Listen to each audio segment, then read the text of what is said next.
By the way, kuna kitu nilikuwa nataka nikuulize. Ukiwa shuleni wakati unasoma primary, high school, labda kuna kitu ulikuwa unatamani ama career ulikuwa unatamani kuwa in future ama kufanya kazi? Manake mimi hakuna kitu nishaitamani, sijaitamani career yoyote mimi. Hata ya audition kama ambaye nilijipata. Mimi sikumbuki hasa nikuwa primary school. Lakini kuwa high school nilikuwa na sana nilikuwa nataka kuwa survey. Okay, Survey wa mashamba. Nilikuwa na yenzi sana. Na nilikuwa napenda geography sana chia hiyo vitu. Lakini sasa mimi ni mwandishi, nakimbishana huku na mastori. Sasa hiyo ya surveying ilipotelea wapi? Sijui venye kulienda. By the sijui. Mimi sikuwa na ndoto yoyote mimi. Hata tukienda shuleni, wakati mwingine nikaenda library. Kwanza kama nikiwa high school, nilikuwa naenda tu library kuimba vitabu. Kuiba? Vya kuuza? Vya kusoma. Vitabu vimeandikwa, nilikuwa napenda sana kusoma poetry. So nilikuwa naiba vitabu viliandikwa 1800s huko. Sababu ni vitabu vikubwa vinatoshana na Biblia. Naenda na rarua. Nagawanyisha mara 3. Na tack hiyo piece moja kwa nini, kwa suruali, kwa rongi yangu. Nachomoka. Ipo siku nilishikwa. Ukusha rarua kitabu. Si ndio, sasa nimeendea piece ya mwisho. Nilipatikana na huyo dem librarian. Ukaendaje? Akatoa kitabu mahali nilikuwa nimeficha. Akaangalia kitabu kiandikwa sijui 18 what. Anisa, sasa wewe mtu wa form 4, nilikuwa form 4 sasa hiyo. Unaiba kitabu kama hiki upeleke wapi sasa? Sisome vile vitabu mtaulizwa maswali wakati wa KCSE. Mimi nilimwambia ni shetani amenituma, sijui ananitumia vibaya. Hapo ukaendaje? Akaniambia ataenda kunishtaki kwa nini kwa principal.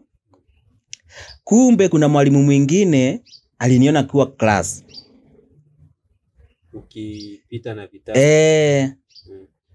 Sasa huyo mwalimu uzuri ameoa hiyo area kwetu mahali nimezaliwa. Kwa hiyo aliniita akaniambia, wewe nimeona vile umefanya lakini usirudie hivyo tena. Sasa si hiyo siku tu. Si yule ashaniambia naenda kwa principal kumwambia. Mimi naenda kwa zinaitwaje hizo desk zetu hizo. Loka. Nikaenda nikatoa anything nilikuwa nimeiba ya shule.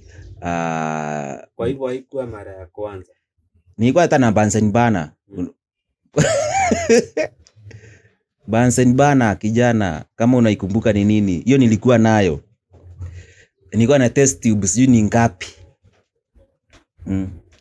Na ma chemicals kadhaa na vitabu. Mimi nilikuwa huyo sasa mwizi wa vitabu shuleni. Sasa ulipelekwa kwa principal? Hapana, sasa baada ya kuondoa vile vitu nilikuwa nimeiba kwa nini vya shule, sasa inangoja niitwe kwa principal ndio niende nikahukumiwe sasa.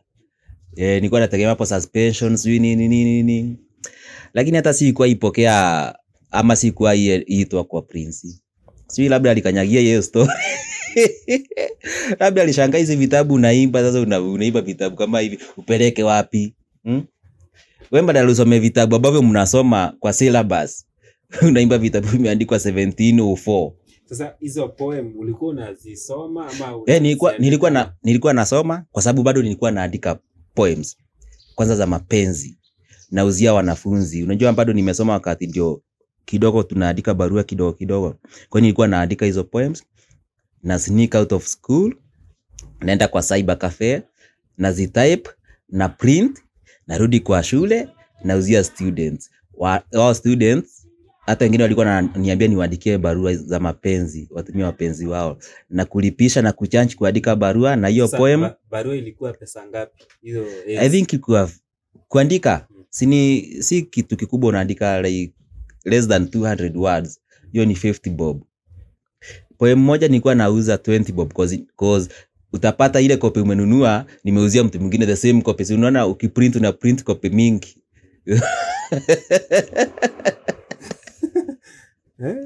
Mimi nilikuwa nafanya biashara. I think out of that, after high school, sasa ndio nikafikiria by the way, then nilikuwa nasikiliza music sana. Nilikuwa nasikiliza music ya rap sana usiku nikiwa nyumbani. Na tukiwa shuleni kuna jamaa alikuwa anakuja na hizi CD compact discs zilikuwa na hizo ngoma za rap za kina 50 Cent sisi na nani.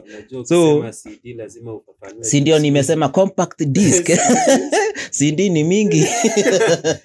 Sisi watu wamekuwa so tuna watch hizo ngoma nini na nilikuwa bado na rap hiyo time. So like wakati niliulizwa nataka kusoma nini, hiyo ndio kitu kilikuja kwa mind.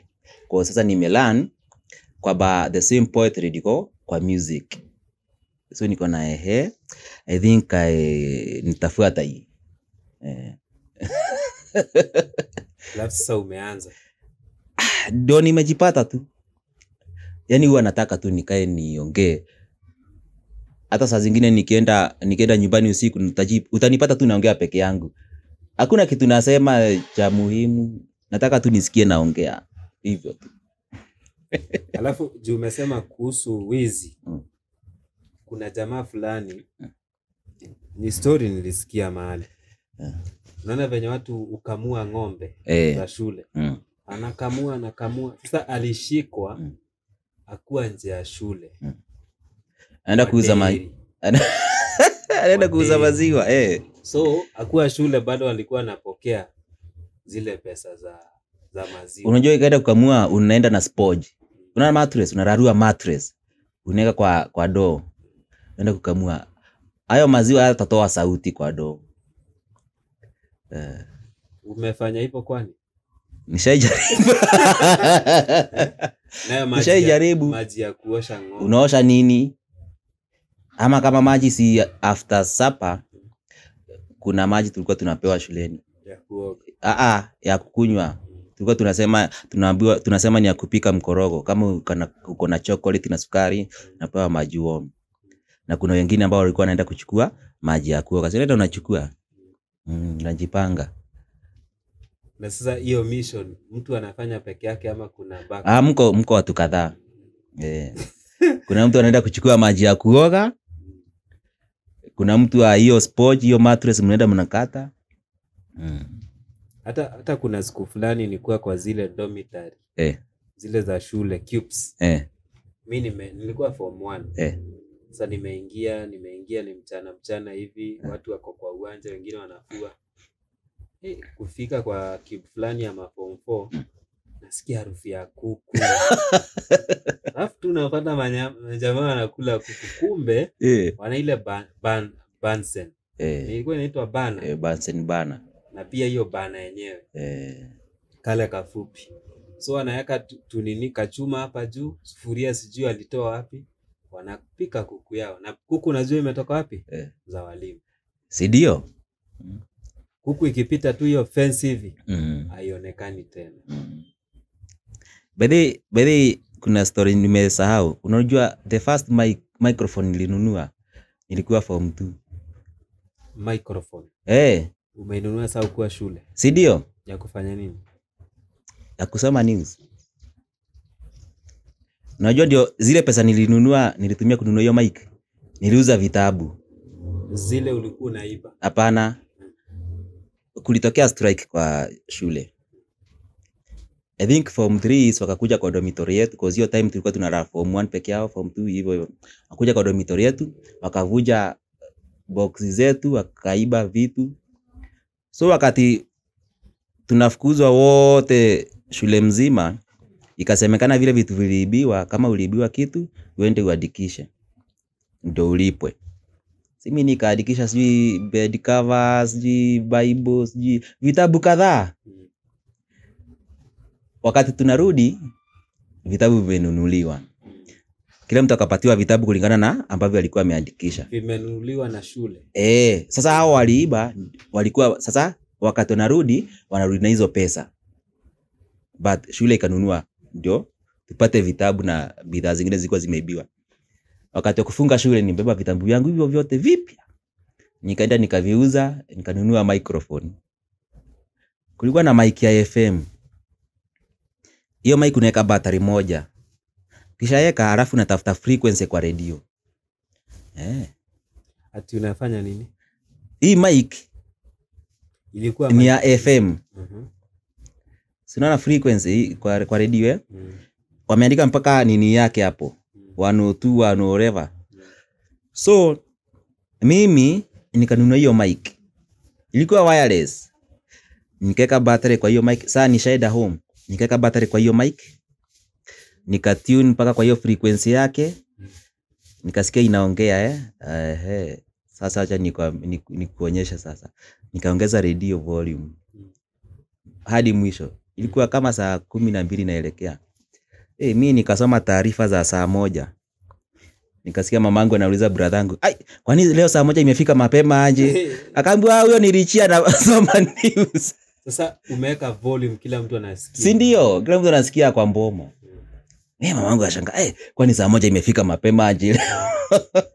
Sasa brother yangu ndiye alimwambia ni mimi nasoma news. Because alijua sauti yangu tayari. Kwa hivyo hiyo kitu ilitoka. I think ni kitu ilikuwa tu. Mwandishi wa habari imetoka kutoka kitambo. Lakini hiyo time sikuwa najua ni nini nafanya. Ni instincts pekee. Hizo mic bado zipo? Sijaziona muda mrefu. Hala? Sijaziona muda mrefu. Na sasa tuseme ukiweka hiyo frequency umeweka fulani, haiongei frequency ya hiyo radio. Hiyo frequency yake wameandika hapa kwa mic, haina radio station. Kwa hiyo ukiongea kama vile tunaongea kwa mic. Sahi. Inaenda direct kwa radio. Unaongea live. Ni kama ambayo una report live. Na ni wewe pekee unajisikia. Sasa ukisha tune in, si utaongeza volume ndio watu wasikie kama unataka watu wasikie. Nauliza aje mwenye sata tune hiyo frequency atakusikia. Within a certain radius. Lakini hazikuwa zinaenda mbali sana. Kitu kama hiyo siku ukipata. Sijui kama leo zipo. Sijui. Ni kitambo. Kwa hivyo waandishi ilitoka hapo. Ni venye huku unajua. Sikuwa najua nafanya nini actually. Maanake mimi niko na miaka mingi naandika.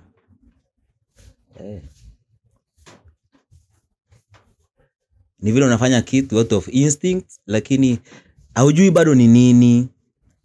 Kwa sababu ujue hiyo miaka ndio TV ndio zinaanza kuja mingi, kwenu hamna TV, kwa hiyo haujui nini. Labda sasa unasikiza radio. Alafu kitambo kulikuwa, kwa sababu babangu alikuwa anasikiza BBC sana, kwa hiyo nilikuwa najua mambo ya taarifa. Ile Swahili, BBC Swahili. Hiyo sasa ndio nilikuwa nasikiliza sana. Kwa hivyo ilitoka mbali. Lakini sasa unajua hiyo time sikuwa naelewa nafanya nini, nafanya tu. Ni kama vile mtoto anacheza mpira, ajui in future itakuwa career yake maybe.